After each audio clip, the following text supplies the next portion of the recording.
Bonjour les amis. Si vous avez regardé ma vidéo sur la peste d'Albert Camus, vous vous souvenez peut-être que l'auteur l'a défini comme un des fléaux susceptibles d'affliger l'humanité. Freud, sur le bateau qui l'emmène aux USA pour y présenter sa méthode d'exploration de l'inconscient, dit à l'ami qui l'accompagne « Il ne se doute pas que nous leur apportons la peste ». Eh bien, sachez que selon l'auteur du livre dont je vais vous parler, il en existe un autre fléau, dont vous êtes les victimes consentantes, qui dévore votre vie et vous met en esclavage. J'ai nommé Internet. Ce livre, le voici.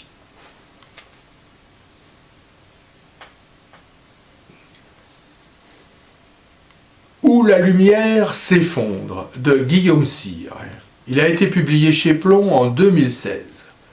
C'est un roman en raison de sa trame narrative qui nous tient en haleine jusqu'à la dernière page, mais en raison de l'analyse précise de ce qu'est Internet, on peut aussi voir une réflexion philosophique sur le phénomène.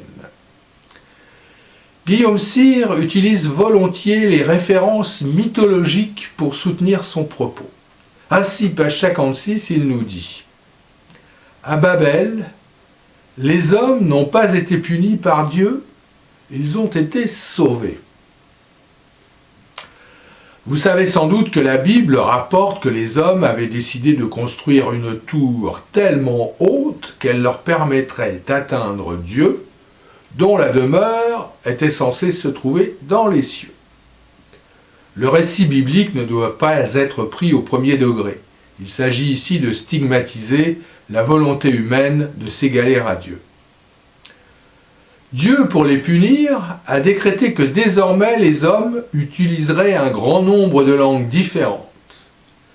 Ils se verraient ainsi privés de la possibilité de mener à bien ce genre de projet, faute de pouvoir communiquer et partant de s'entendre pour le réaliser. On voit que l'auteur ici inverse le sens de ce récit, car il considère comme une catastrophe le fait que les hommes parlent tous la même langue. Ce qui se produit avec Internet, car tous les programmateurs du monde entier utilisent le globish, un anglais très pauvre.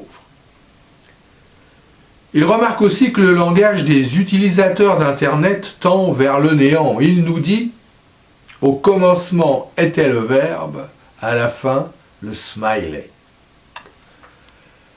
On ne peut qu'être d'accord avec lui quand on constate que les commentaires rédigés sur les réseaux sociaux font place de plus en plus à l'utilisation de personnages qui rient, qui pleurent, qui tirent la langue.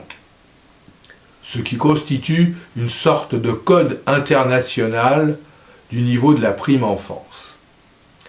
C'est pourquoi Paul Mercier, un informaticien de haut niveau qui a fait partie des créateurs du réseau, explique, ouvrez les guillemets, pourquoi et comment Internet est devenu une gigantesque machine à contrôler, surveiller, abrutir et engendrer une violence non actualisée, risquant de détruire le caractère radical et décisif du sentiment d'altérité, toute forme de charité, l'économie réelle, la compassion, le pardon, etc. Fermez les guillemets.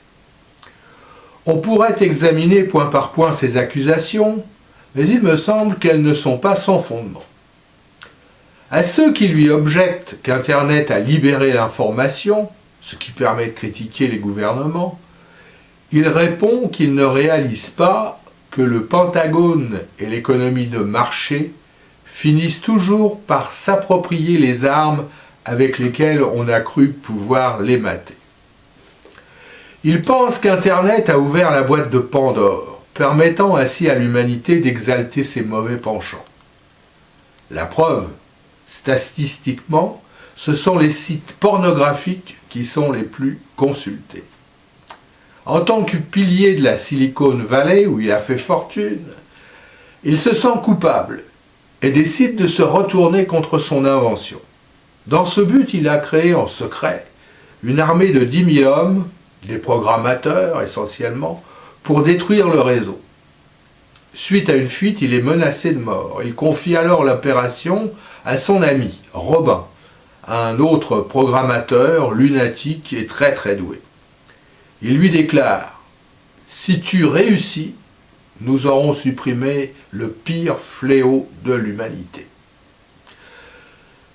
Cette opération s'appellera l'opération Pandora. Il faut lire le livre, construit comme un thriller, pour savoir s'il parviendra à ses fins. De plus, l'intelligence de l'auteur nous régale au passage de réflexions qui méritent d'être méditées. Par exemple, lorsqu'il affirme « Ne pas croire en Dieu, c'est d'une certaine façon se prendre pour lui. » Ou lorsqu'il dit « Savoir penser à la fois à des choses tristes et à des choses divertissantes, c'est être shakespearien. » Le livre est très documenté.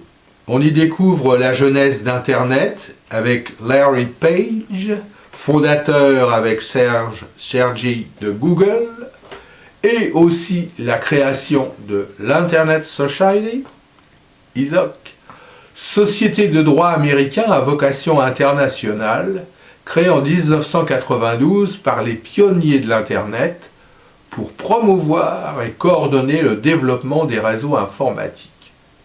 C'est une association non lucrative, mais paradoxalement riche à milliards, qui possède des implantations partout dans le monde.